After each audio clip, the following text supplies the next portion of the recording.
and welcome to We Watch Bad Films, the podcast where we watch bad films so you don't have to, and believe me, you don't want to watch this one, I don't think. With me is Jay. Good day to you. Me is Gary as well. I didn't say that because I'm not very good at this job. Marvellous. So we usually get together and talk about a bad film, which we have pre-watched. Often you tell me during the show, but we have pre-watched it this time, which is why I'm putting it off talking about it as long as possible. And you guys who've clicked on the link already know what it is. But to put that off as much as possible, Jay, is there some other film you wanted to talk about beforehand? At the weekend, which is a meaningless statement depending on when you listen to this, I saw a film called I See You, which is 2019 and starring no one really apart from Helen Hunt, if you remember Helen Hunt. I do. It doesn't matter about if you don't know who Helen Hunt is. It doesn't really make it any odds to the film. I will say a lot of the reviews of this film from users that I've read were about, yeah, great film, but was kind of distracted by Helen Hunt's weird face. And I do agree. It's like I was watching two films. I was watching I See You and I was watching I See Helen Hunt's face. What, I mean, for the lovely audio medium that we have, what's so weird about her face? Okay, Google the film Mask, starring Cher, and the lead character. That's the sort of face. Okay, that's Eric Stoltz, isn't it? Supposed to be Eric Martin. Stoltz, yeah. Was going to be Marty McFly. Yes. Well, we're geeks, Gary. You know, you've watched Deep Space Nine. Okay, what's the name of the alien who's part of the crew who's got a face like a load of plasticine? Do you mean Odo? Odo, yeah. She looks like Odo. Renee Auberjonois. Yeah. So we're thinking basically she's had a lot of work done and the work has failed. So she wanders around this film like some sort of mannequin. Anyway, the film is good. Well, I say good. It's good for what it is. I wasn't expecting very much, and I was quite surprised. It's basically two parts. The first part is the family who have all these strange sounds and occurrences happening in their house, and the second part is all of those previous things that you've seen from someone else's point of view, and it makes you think, ooh. That's about all I can say, really, because it is spoiler heavy, and if I explain any more, it will sort of ruin the whole setup of the film. But I think it is worth seeing. I've never heard of it before. 2019, I See You, as in the words, not the letters. Yes, I've just looked it up, and I see what you mean about Helen Hunt's face, but I mean, this is a safe space. Let's not focus on that. That's not fair. Interesting. Okay. So a thorough recommendation there. It's kind of horror-y, is it? I would say there's thrills in it, but I'm not going to say any more because that will start explaining to you what the genre is or isn't, and I don't want to say that. But I think it's worth watching. It's quite clever. It's not amazing. There's a few parts of it where you thought, with a different director or a bit more pizzazz, this could have been supremely good. So, Jay, it's no surprise to everyone, but what are we watching this week? We are watching Citizen Kane. Not really. Okay. Not really. Yeah, you and the rest of the listeners know that we're watching Dungeons and Dragons. Oh, but not the most recent Dungeons and Dragons. Although I haven't read any reviews for that, but I have a suspicion it might end up in this podcast just from the trailers alone. I have seen the trailer, and poor old Dungeons and Dragons. This is the third film based on that intellectual property, and oh dear. No, we are watching Dungeons and Dragons from the year 2000. That's not the title, that's the year it was released. Indeed, but I think now it has to be known as D&D 2000 to separate it from the others. Yeah. Yes, well, probably. Regardless, let's not pre-review the review. So why don't you schmucks go listen to a trailer for it, and then Jay and I will talk about what we watched on the other side.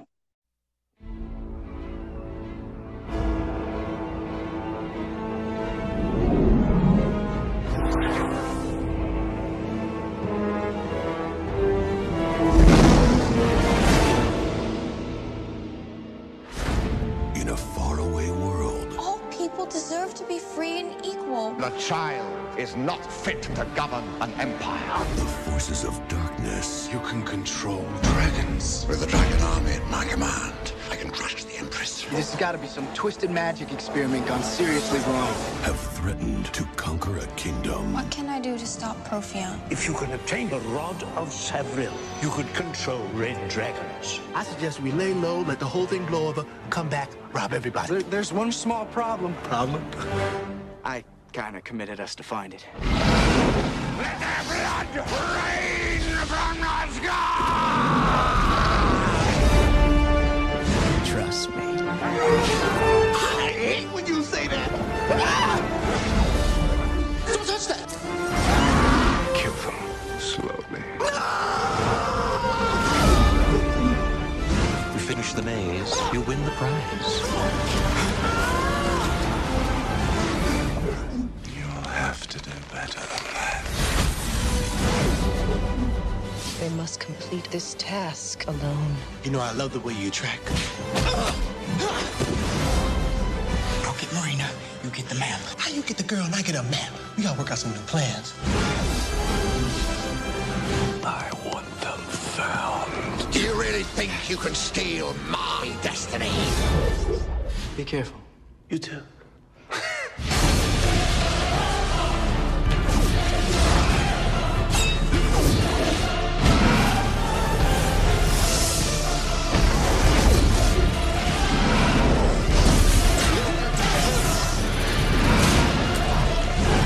Now is your time to die.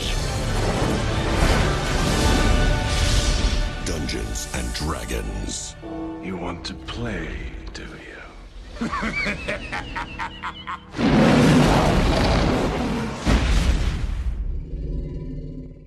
So that was Dungeons and Dragons from the year 2000, featuring both Dungeons and Dragons, thankfully. I think it has a plot, something about going to find a rod of Jimmy Savile or something. And Rod of Stewart. There was some diversions and some fightings. It was completely incoherent, though. So, I mean, I even immediately finished watching the film, went on IMDb to read the storyline synopsis, which I should add is provided by Wizards of the Coast. It's not a nobody. And I don't remember any of it. So, yeah. So it's got a plot, but it really doesn't matter. Where do you want to start with this film, other than saying it is a stinker? Let's ease ourselves into this one, right? Is there anything that you liked about this film? Is there anything positive you can say about it? That's not fair. So, yes, there is something I like. Two things I liked about this film. Okay, one, about 3/4 of the way through, they have a skeleton that is neither CG nor stop motion. He's done the old-fashioned puppeteering way, and I quite enjoyed him. He's on screen for about 20 seconds. I thought, oh, that's good. I like that. Nice little practical effect. It looked effective, that. Yeah, it looked good. It was very, very 80s, and I liked it. The other thing I liked was the only person in the entire cast who knew what they were doing and got it. And I know who you're going to say. I know who you're going to say. Who was playing it exactly correctly. And that was Richard O'Brien. Of course. I've actually written down Richard O'Brien, actually not bad, in brackets. That's because he's just camp enough, just panto enough. But in his eyes, he's like, yeah, I'm going for it, man. Just try and stop me. But that's how Richard O'Brien plays everything, which is, great. Do you know he's in his 80s now, Richard O'Brien? He's in his 80s. Wow. That's amazing. Explain who Richard O'Brien is, Gary. No, which means he was in his very late 50s when he recorded this. Very late 50s. So Richard O'Brien, most famous around the world for the creator, actor, director, composer for the Rocky Horror Picture Show musical film thing, which is just entering its 50th anniversary, by the way. Nice.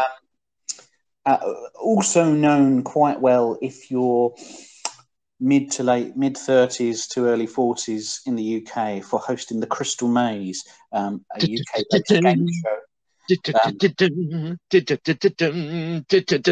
Yeah. That wasn't very good, Joe, considering you've got a part career as a musician. The Crystal Maze was a game show where you just did a load of challenges, one after another, in your team. You collect crystals at the end. And he reprised his role on this show by being in charge of a maze that had some MacGuffin in the middle of it. I can't remember what. And again, he just completely overacts in the right possible way. Have you ever heard of the Antaeus Guild maze? Of course. Every thief has heard of it. Wonderful. Well, then you'll know that the Eye of the Dragon is the prize at the center of my guild maze, won't you? Yeah, it's almost as if the directors knew who he was and cast him just because he's in charge of mazes as a day job. Another person who pops up and would be famous, particularly for Brits of a certain age, is Tom Baker. Oh, yes, of course. Who, again, yes, you are right. Actually, he's playing it just right, too. He's playing it with complete seriousness down the line. This was just ahead of his sort of revival, wasn't it? When he was reused in things like Little Britain. Yeah. And became a sort of, he sort of rebirthed into the culture again. A very amusing Doctor from Doctor Who many, many years ago. He's the fourth or the fifth Doctor. Anyway, he's very well known in the UK, but he's literally in this film for one scene, and he's wearing elf ears, and it's all beneath him, quite frankly. I just want to say that something good about this film, it's actually quite before its time in its diverse casting. Men, women, people from different ethnicities. I thought that was quite interesting. That's it. Everything else is rubbish. Yeah, it is. From top to bottom, the whole thing is a complete waste of everyone's time, including you, for listening to this now, because oh my God, the acting throughout is so poor, so very poor. It feels like, and this is sort of a damning with faint praise, I guess, like a Disney Channel movie. It's got that kind of sheen and that gloss and that sort of musical theatre type feel to it. Yeah, it's a bit like Glee in Middle Earth or something, or High School Musical. High School Musical is what I was thinking of when I was doing this, but also some of those unbranded Disney Channel movies that you get. Do you mean like Can of Worms or something like that? Oh, Can of Worms, good callback. Back to, I think, season 2 of We Watch Bad Films with special guest Nick. Yeah, that was pretty bad. And this was along the same lines. I just want to say, what for me made it look like what you're explaining is how cheap everything is and how cheap it looks. I think the lighting is terrible. Everything is so brightly lit. It's like we're in some sort of supermarket instead of dungeons and castles. And I was thinking, God, the cinematography is so bad. And then I looked up who the cinematographer is, and who's this? His most famous film was Robin Hood, Prince of Thieves, and his name is Doug Milsom. Name and shame. It does actually look quite a lot like Robin Hood, Prince of Thieves. Now I think about it, though that's a much more enjoyable film. Yes, and I started to think, oh, Robin Hood, Prince of Thieves. Oh yeah, that does look a bit silly, doesn't it? That film. And then I looked at the rest of Doug Milsom's CV, and it is budget unheard of. He's done about 30 of these terrible films, but he did the cinematography for Robin Hood, Prince of Thieves, and I wish we'd have been watching that. Quite frankly, it needed someone, like maybe not Kevin Costner, but who played Snape. You needed him in it. Alan Rickman. Yes, Alan Rickman. It looks terrible. So talking of Alan Rickman, who we don't have, who do we have instead as the main villain, Gary? Well, Sir Jeremy of Irons. Jeremy, the ironing man. With the dragon army at my command, I can crush the Empress and control what is rightfully mine. You don't like that, do you? Good. I was watching Jeremy Irons play this character. I can't remember the character's name. Don't care. He's ostensibly the main character, although his sidekick is actually in the film more than Jeremy Irons. But Jeremy Irons, I was watching him chew through the scenery, and I was thinking, oh, is Jeremy Irons actually a good actor? Because this is terrible, and I'm starting to think maybe he's not that good, generally speaking. What do you think, Gary? Well, he's very good in House of Gucci. Yeah, Jeremy Irons. Yeah, he's okay in House of Gucci. He's only in a couple of scenes, but I mean, he doesn't have the range, darling. The range. Maybe I'm doing him a disservice. Certainly, this film is doing him a disservice. He is so bad in this film, and it's a bit like what you said about Richard O'Brien. He just doesn't know what to do with this terrible script. I mean, who would really? But he seems to have no dimension to his character. It's all just wicked and shouting, and yeah, it's poor.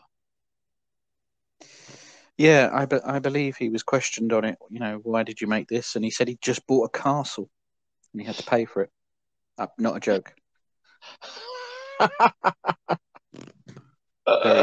Yes, his scenes mostly at the beginning, at the end, pops up occasionally. But you're right, his henchman takes more of the limelight. I'm guessing he was too expensive or too busy to do too many scenes, so they have his lackey do it, who has very dodgy blue lip gloss, which is the only way you can recognise him, and gets snakes in his head for another reason. Yeah, the makeup in this. We'll talk about the effects later, but the makeup in this film is really bad. I think partly Jeremy Irons doesn't come across very well because he just looks like Jeremy Irons, just wearing a dressing gown. This came out just before The Lord of the Rings, which was also financed by New Line Cinema. Yes, can you imagine the budgeteers at New Line, accountants we usually call them, looking at both these properties and thinking, or looking at those properties and going, I wonder if we should actually can this Lord of the Rings business. It just goes to show how bad the Lord of the Rings could have been. That was a massive bullet dodge. That was a cannonball dodged there. And I can't help thinking it's partly to do with the director. The director of this seems to be a terrible director. But also, if you're going to make a fantasy film based on a very well-known intellectual property, throw some money at it. This film you've got to. It's got to be effects. It's got to be makeup. Because everyone just looked like they just had paint on their face. Yeah. Or just had a beard stuck on. And it just looked like it. Yeah. Yeah, I mean, yeah, obviously that doesn't help the script, but I mean, at least in a film called Dungeons and Dragons, when there are dragons, I want them to look like dragons, not like bits of computerized mud flapping around the screen. Yeah, sadly they went straight for, let's CG the dragons. That'll be the cheapest or the easiest way. And you've really got to blend both. You need a bit of CG for the distance, the flapping and the flying. But I think you need those close-up models to help sell it when it's up close, and work with it there. I mean, it's worked to great effect in other films, like your Lord of the Rings and Hobbit, really, films. Dragonheart from a similar era, in fact, slightly earlier. I think because it was slightly earlier, couldn't rely on CG to the same extent. I mean, what it's lacking is a nice bit of Harryhausen stop motion. That would have been good. Yes, it would have done. I mean, what was in the water at the time of 99, 2000? That fantasy was such a big deal. I wouldn't mind a return to it because I like a bit of high fantasy, a bit of Tolkien-esque fantasy. You've got Lord of the Rings, you've got Harry Potter leaning on a lot of fantasy elements. You've got this, and Aragon, and like I said, Dragonheart. What was going on? Why was fantasy such a big deal at the time? I don't know, but it's the same year as Battlefield Earth, so something went wrong. Battlefield Earth. You're just dropping the references to previous episodes today, aren't you? Go back. One of my favourite episodes, actually, when we did Battlefield Earth. A lot of fun. Unlike the film, you want any lunch, etc. In fact, they should have put John Travolta in this film as the main villain. That would have, I think, matched the campness of the of Dungeons and Dragons 2000. Yeah, it just everything looks so cheap. Let's talk about the other actors in there. So, I mean, you've got Damon Wayans, right? Oh dear, yes, Damon. I've forgotten his character. Oh God, is he called Snails or something like that? I believe you are right. He's not bad. I'm sorry, it's Marlon Wayans. Marlon Wayans is in this. He's not bad. He's in the wrong film. Yeah, well, I think probably most of the actors are in the wrong film if they think about it. But what's interesting is that at the same time as filming this, he was doing Requiem for a Dream, which is one of my favourite films, really, of the last sort of 20, 30 years. Bit intense, but extremely well written, acted, made. And he is really, really good in that. And it's a really good role for him. It's dramatic. There's emotional depth to it. Theatrically trained since I was dramatically trained since I was like 7 years old. Like, I know how to act. I just choose to do comedy because it's so much harder. But Requiem, I got to showcase what my other skill set, but people know me for comedy.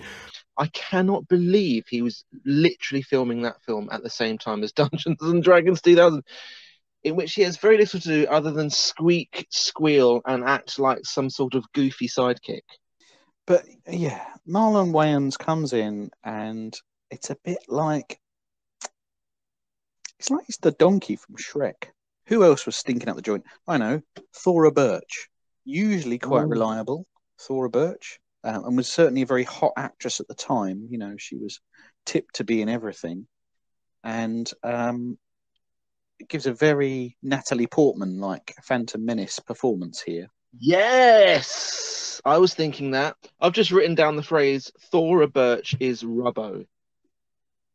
Yes, she certainly is. And she appears... I was proven wrong by the end, but it felt like she was just on the stage by herself with no one else around her for the entire film. Yeah. Then they show a picture of her later. But it felt like, could they not get her at the same time as everyone else? So she's just barking at a camera with no one else in the room. Yeah, wearing a lot of gold, terrible costume that you can't sit down in or probably move. Yeah. Her costumes looked all right, actually, throughout the whole show. Apart from the one where she's in... Oh, yeah, by the way... this film extends to the sets, and I say sets very loosely because they are literally just places that they found in the real world and just thought, yeah, let's film that. It looks like a dungeon or something. A lot of Thora Birch's scenes are filmed in what I imagine is meant to be some sort of castle or palace. It is literally a theatre. It's a theatre. Yes, it looks like the Globe. Yeah, exactly. It looks like any theatre where you might see pantomime in the UK with gold sort of filigree seating and boxes and like red curtains. I tell you what, did you notice something, Gary, right at the beginning when the horrible CGI blob, which they were trying to fob off as a dragon, did you notice how it died?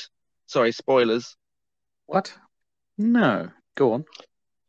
Well, right at the beginning, Gary, the main villain, played by Jeremy Irons, kills the dragon by allowing the dragon to walk through a huge doorway, and then all of a sudden, a big portcullis type door crashes down on its head and kills it. Where have we seen this before? Possibly the Rancor scene in Return of the Jedi. Yes, well, originality is the least of this thing's crimes. I mean, you're going to go with Dungeons and Dragons, and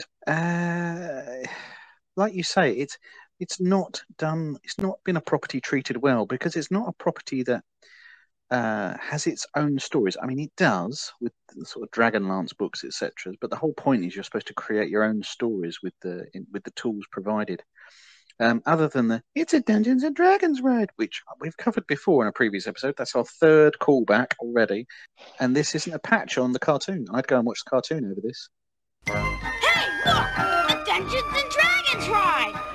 Yeah, the problem with Dungeons and Dragons as an IP is it's a world, but in order to tell a narrative through that, you need to have characters. And I suppose that's how the 80s cartoon did it, is that they chose some characters and then plonked them in this world in an anachronistic way. And that was meant to be, because they were meant to be from the modern day, and then they were plonked into this strange world. And then this sort of the audience follows them through this strange world and fish out of water type thing. But what I found anachronistic about this film is that all the characters just sort of wandering around talking as if it was the year 2000 and looking like it was the year 2000. It's just like, there aren't any characters. And so I hope the new Dungeons and Dragons film does that side of it a little bit better. I mean, it can't do it much worse. Yeah, you're sort of making me tempted to go and see it, and I don't know why. No, I don't know if I am. Did you pick up any decent quotes in this film, Gary? Well, back to our old chum Tom Baker, who said, and I'm gonna dust off the impression here. We do not require spells. We are magic. Don't know what it means.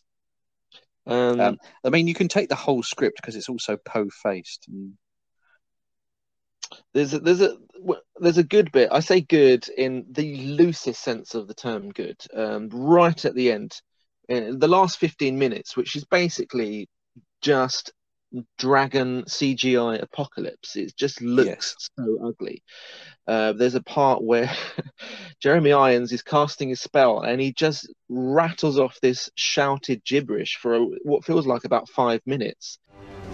But not the war!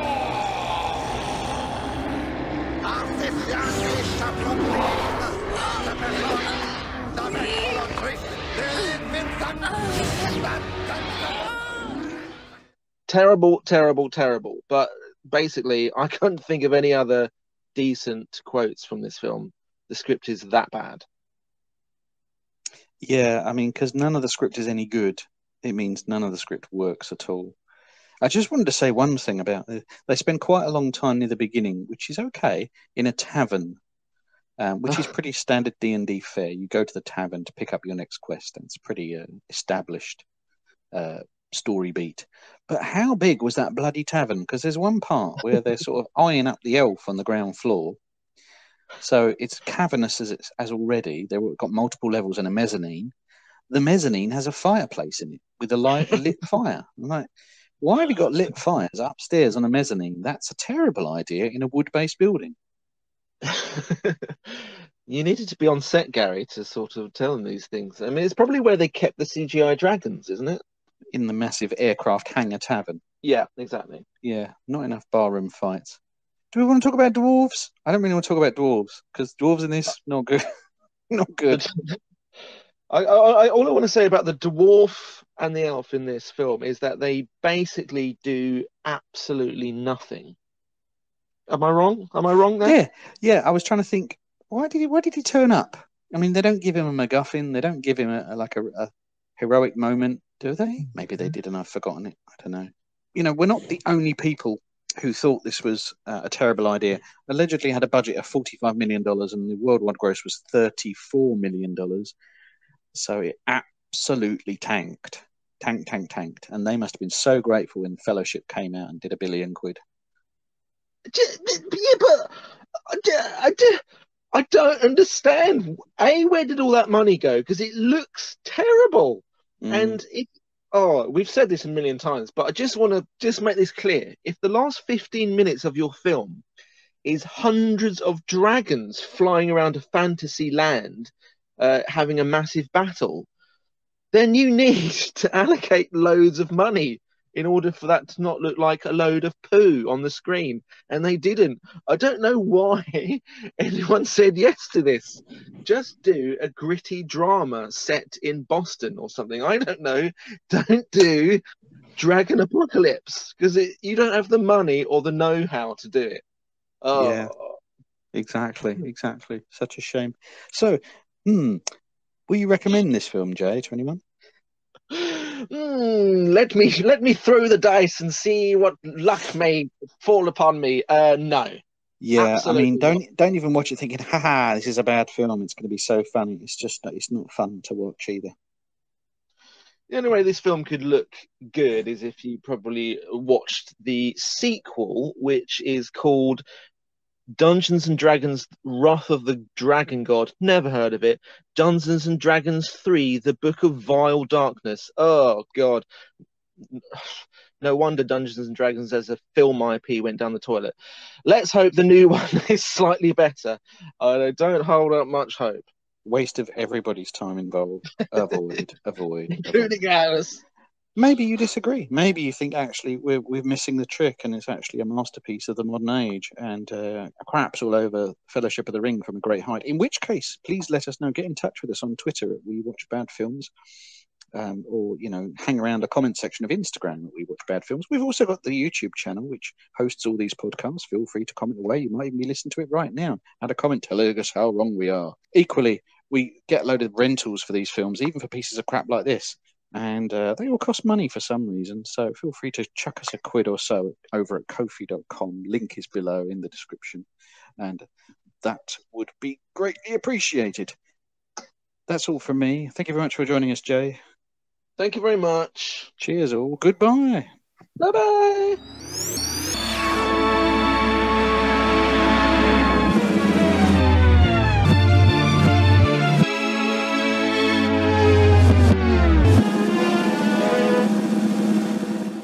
Well, everybody, they're going back to the real world, and I've got to go back and, rake the sand in Aztec world, tuck Mummy in my own little medieval world, and come up with a few more games for other people to play.